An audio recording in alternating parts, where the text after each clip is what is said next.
it is paragraph 5E, percentage increase and decrease. So here we'll be looking at two methods to find a percentage increase and decrease. One is the traditional method of doing it in 2 steps, and the other will be a more modern method that requires the use of calculators. So let's see. Let's get started firstly by saying that in this very first section, we'll be looking at some examples where we have to find a percentage first, and that percentage will be the increase or decrease, and then we will be adding it on or taking it away from the original amount. So let's see what this is saying here. So here we've got a fruit grower who picked 1,720 kilos of apples last year. Let's put that in a box. That's actually an important number here. So 1,720 kilos of apples. Then we know that this year we are expecting this to be 20% larger. So here we go. There's going to be an increase. So the question is this: how many kilograms do we expect to pick this year? Well, this is the 2-step method. I think most of you are familiar with this method. How would you find 20% of 1,720?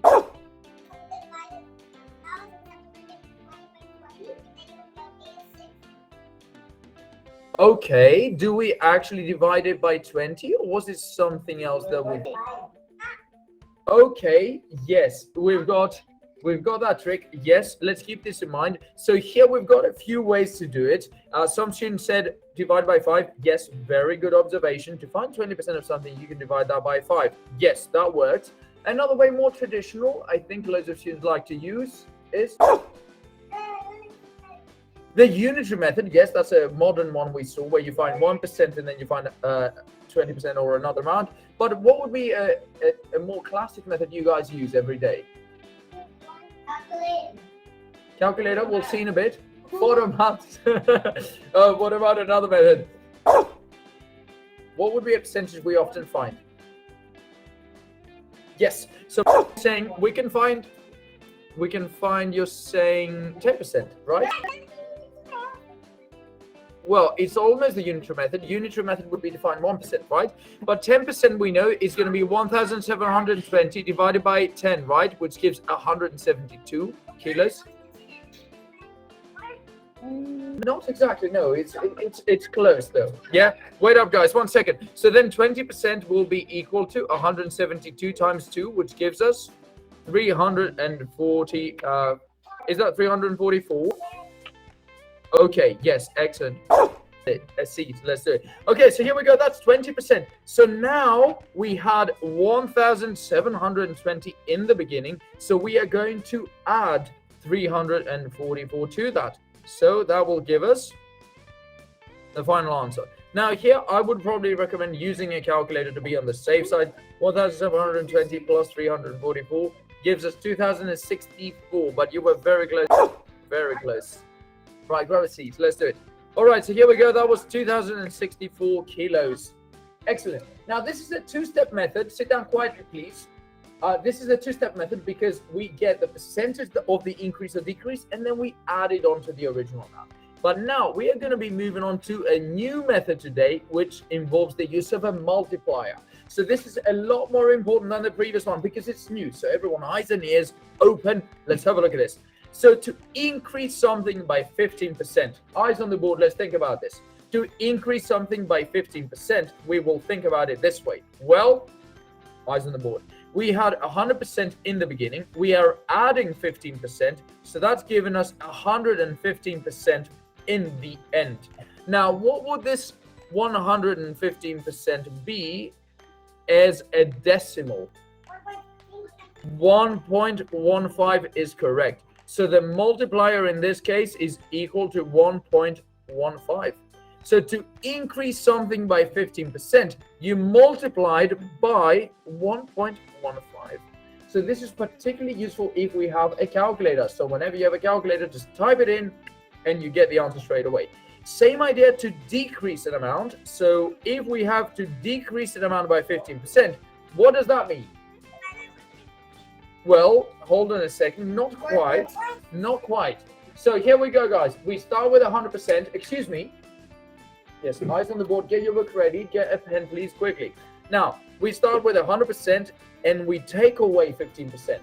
So we take away 15%, leaving us with just 85%. Now, what would be 85% as a decimal now? Let's think about this. 85% is indeed equal to 0.85. Excellent. So the multiplier is equal to 0.85 in this case. So basically, to increase something by 15%, we multiply with 1.15. To decrease by 15%, we multiply with 0.85. So in both cases, we multiply with something. And I'll show you an example in a second using the calculator. But firstly, yes.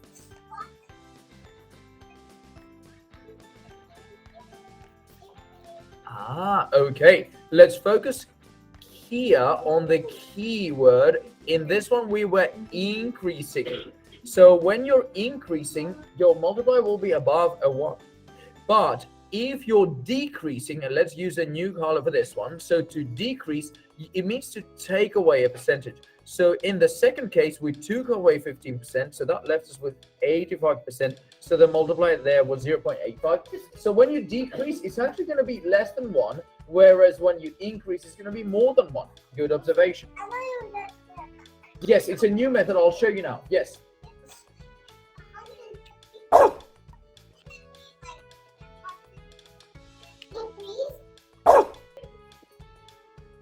If you want to increase twice, you mean?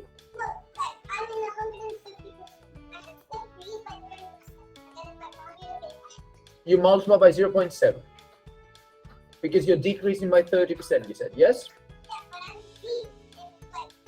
It doesn't matter. You have the amount, you multiply by something. Yes.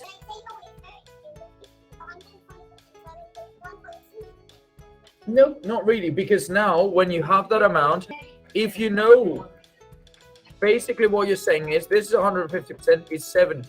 So my 150% is 70. I'm going to reduce it by 30%.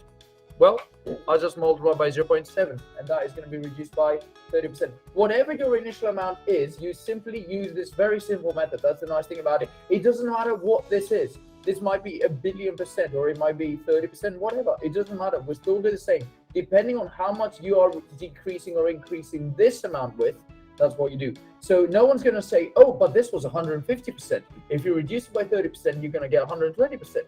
No, they don't care. All they care about is how much you're reducing this by. Yes, so if it's by 30%, by 80%, whatever. You'll see examples in a second, and it will make more sense, I think. Let's see.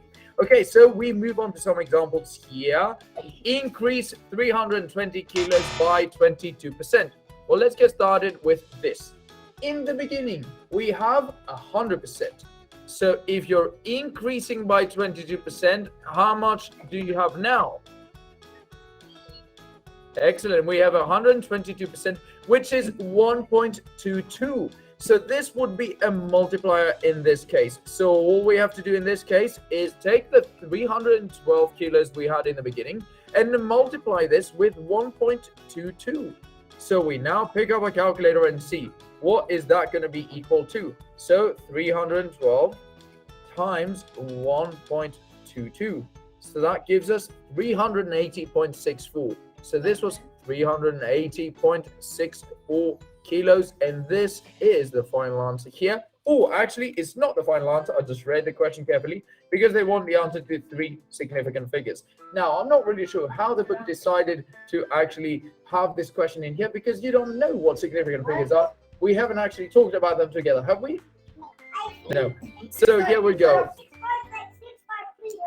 Something like that. 3 significant figures means that we want to keep 1, 2, 3 numbers here, and we want to round the number after that. So here, because we have a 6 after the line I just drew, it's going to round up to a 381 exactly, and this would just become 381 kilos. That would be to 3 significant figures. You may have done this in a previous year, but it definitely wasn't me teaching you, so I'm going to consider you don't know it, because anything I haven't taught you, I presume you don't know.